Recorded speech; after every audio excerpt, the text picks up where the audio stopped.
Secular party BRS మాత్రమేనని, Congress BJP ఒకటేనని రాష్ట్ర minority corporation మాజీ చైర్మన్ ఇంతియాజ్ ఆరోపించారు.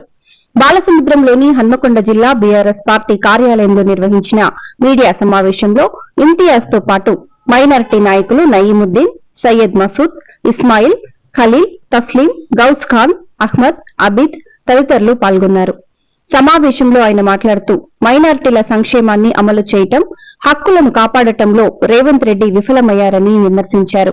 బీఆర్ఎస్ ప్రభుత్వ హయాంలో మంజూరైన మైనార్టీ రుణాలను సైతం కాంగ్రెస్ నిలిపివేసిందని ఆరోపించారు.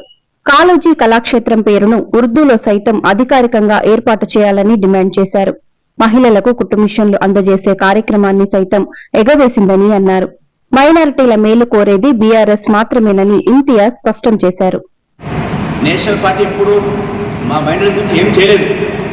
అదేవిధంగా ఇప్పుడు నేను వస్తున్నప్పుడు చూసిన కాళోజీ కళాక్షేత్రం ఉంది కదా, దానిపైన ఇంగ్లీష్లో ఉంది, తెలుగులో ఉంది. ఉర్దూ ఎక్కడ పోయిందయా? ఉర్దూలో ఎందుకు పెట్టలే? ఇప్పుడు నువ్వు మైనారిటీస్ గురించి మాట్లాడుతున్నావు కదా, కాంగ్రెస్ పార్టీ సెక్యులర్ పార్టీ అంటున్నావు. మీ సెక్యులరిజం ఎక్కడ పోయింది? మళ్ళా ఇంకొకటి ఏమన్నావు? కేసీఆర్ సార్ का नाम नहीं ले सकते तो मैं स्टेट में అన్నాడు. కేసీఆర్ పేరు లేకుండా చేశాను ఆయన. ఇప్పుడు ఈ కాలేజ్ చేసిన ఎవరికి శాంక్షన్ చేసి ఎవరు కట్టిరండి? మరి ఎందుకు వస్తుంది ఇనాగ్రేషన్కి 19కి? అది వినయ్ భాస్కర్ గారు నాయకత్వం కట్టింది కదా అది. మళ్ళీ ఇప్పుడు ఎందుకు వస్తుంది దానికి ఇనాగ్రేషన్కి? అన్ని అబద్ధాలు మాట్లాడు. మైక్ వస్తే ఏమని మాట్లాడతాడు, నోటికి వచ్చిన మాట్లాడతాడు. ముఖ్యమంత్రి ఉన్నది కాబట్టి ఉండదు. మొన్న మౌలానా అబుల్ కలాం ఆజాద్ రోజు రవీంద్ర భారతిలో ముఖ్యమంత్రి గారు రేవంత్ రెడ్డి గారు మాట్లాడుతూ ఒక విషయం నేను చెప్పినట్టే, రెండు విషయాలు ఇక్కడ మీరు గమనించాల్సి వస్తుంది.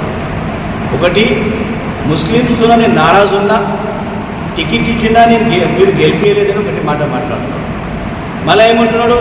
ఈరోజు నేను ముఖ్యమంత్రి కారణమే ముస్లిమ్స్ అంటున్నాడు. అయితే నువ్వు చీఫ్ మినిస్టర్ కాడ ముస్లిమ్స్ అయినప్పుడు ఒకవేళ నువ్వు ఇచ్చిన 1-2 సీట్లు అక్కడ ఓడిపోతే అదే మంత్రి పదవి ఇవ్వవా? అంటే నీ క్యాబినెట్లో ముస్లిమ్స్ ఎవరు ఉండకూడదు. అయితే నువ్వు నారాజు ఉన్నావు. అయితే ముస్లిమ్స్ ఓటు వేయించుకొని నువ్వు ముఖ్యమంత్రి అయినావు, మళ్ళీ మాకు క్యాబినెట్లో భర్తీ చేయడానికే నువ్వు నారాజు చూపెడుతున్నావు. అయితే నీ మనసులో ముస్లింకి క్యాబినెట్లో ఇవ్వకూడదు అనే ఉద్దేశంతోనే ఈ మాటలు మాట్లాడుతున్నావు. నువ్వు మాత్రం ఓటు తీసుకొని గద్దె ఎక్కినావు. నువ్వు మౌలానా అబుల్ కలాం ఆజాద్ రోజు మొత్తం భారతదేశంలో ఆ దినానికి ఎడ్యుకేషన్ డే అంటారు. భారతదేశంలో మొత్తం ఎడ్యుకేషన్ డేని సెలబ్రేట్ చేస్తారు మౌలానా అబుల్ కలాం ఆజాద్ రోజుని.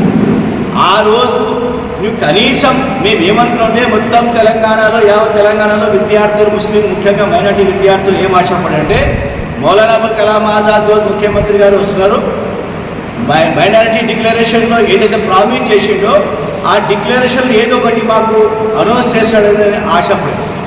కానీ ఆ రోజు వచ్చి మా మైనారిటీ ప్రోగ్రామ్కి వచ్చి మమ్మల్ని కించపరిచి పోయాడు ముఖ్యమంత్రి రేవంత్ రెడ్డి. ఏమని? నేనే నారాజు ఉన్నంట. అయితే నువ్వు నారాజు ఎందుకు అయ్యా బాబు? నీకు ఓట్లు వేసి ముఖ్యమంత్రి చేసి కదా, నీకు సంతోషం ఉండాలి కదా.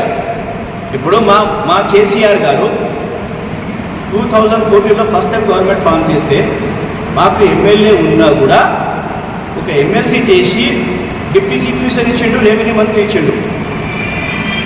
కేసీఆర్ గారు నాకు ఈయన ఎమ్మెల్యే గెలిపించలేదు, అది గెలిపి చెప్పలే. నీకు మనసులో ఉంటే నువ్వు తీసుకున్న సెకండ్ మినిస్టర్ ఓత్ ముస్లింతో తీసుకోవాలి. 2018లో మన సెకండ్ టైం గవర్నమెంట్ ఫామ్ చేసినప్పుడు కేసీఆర్ గారు ముఖ్యమంత్రిగా ఓట్ తీసుకున్న తర్వాత సెకండ్ ఛాన్స్ మహమూద్ అలీ గారికి ఇచ్చారు హోమ్ మినిస్టర్గా. ఇద్దరే ఓట్ తీసుకున్నారు. అయితే కేసీఆర్ గారు ముస్లిమ్స్కి ఎంత గౌరవించారు, రేవంత్ రెడ్డి గారు ఏం చేస్తారు? ఒకసారి తెలంగాణ సమాజం ఆలోచించాలి. తెలంగాణలో ఈరోజు మైనారిటీ పట్ల రేవంత్ రెడ్డి ఎంత అన్యాయం చేస్తున్నారో ఒకసారి గమనించండి మీరు. నేను మహారాష్ట్ర ముఖ్యంగా మైనారిటీస్కి నేను అప్పీల్ చేస్తున్న తెలంగాణ నుంచి, ఈ దొంగ కాంగ్రెస్ గ్యారెంటీస్ని నమ్మకూడదు. వీళ్ళు దొంగల మాటలు మాట్లాడతారు, అబద్ధాలు మాట్లాడతారు. అబద్ధాలు మాట. ఇప్పుడు కర్ణాటకలో ఫ్రీ బస్ తీసేస్తామని చెప్పి మొన్న గవర్నమెంట్ స్టేట్మెంట్ ఇచ్చింది. సిద్ధరామయ్య గారు అక్కడ శివకుమార్ గారు ఏమన్నారు, ఈ స్కీమ్ వల్ల బాగా మాకు ఇబ్బంది అవుతుంది, దాని కొరకే ఈ స్కీమ్ తీసేసేయాలని చెప్పి ఉద్దేశంతో ఉందని చెప్పి ఒక స్టేట్మెంట్ వచ్చింది పేపర్లో. మీరు చూసుకోవాలి, ఆలోచించండి. అది ఒకటి. ఇప్పుడు మహారాష్ట్రలో మళ్ళీ 6 గ్యారెంటీలు, 7 గ్యారెంటీలు, 8 గ్యారెంటీలు, ఏదైనా అర్థం కాదు. గ్యారెంటీ లేని నీవు ఇప్పుడు చేసే పని నువ్వు చూపించుకున్న గ్యారెంటీ, నువ్వు గ్యారెంటీను ఆ గ్యారెంటీ ఒక్కరితో అమలు చేస్తలేవు. ఇప్పుడు మైనారిటీకి 4,000 బడ్జెట్ ఇస్తానని చెప్పి నువ్వే మైనారిటీ డిక్లరేషన్లో చెప్పినావు. ఇక్కడ ఉంది minority declaration. Congress party election before ఒక డిక్లరేషన్ చేసింది. దాంట్లో ఏముంది, మేము వితిన్ 6 monthsలో క్యాస్ట్ సెన్సస్ చేసి రిజర్వేషన్ చేస్తామని చెప్పింది. అది పోయింది. ఇప్పుడు బ్యాక్వర్డ్ క్లాస్లో దాంట్లో మెన్షన్ కూడా చేయలేదు, మైనారిటీస్ మెన్షన్ చేయలేదు, ఓన్లీ బ్యాక్వర్డ్ క్లాస్ అని పెట్టింది. అది ఒకటి.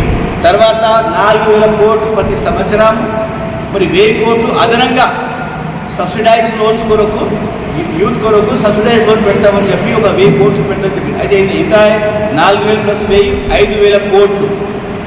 అది మొన్న పెట్టినట్ల బడ్జెట్లో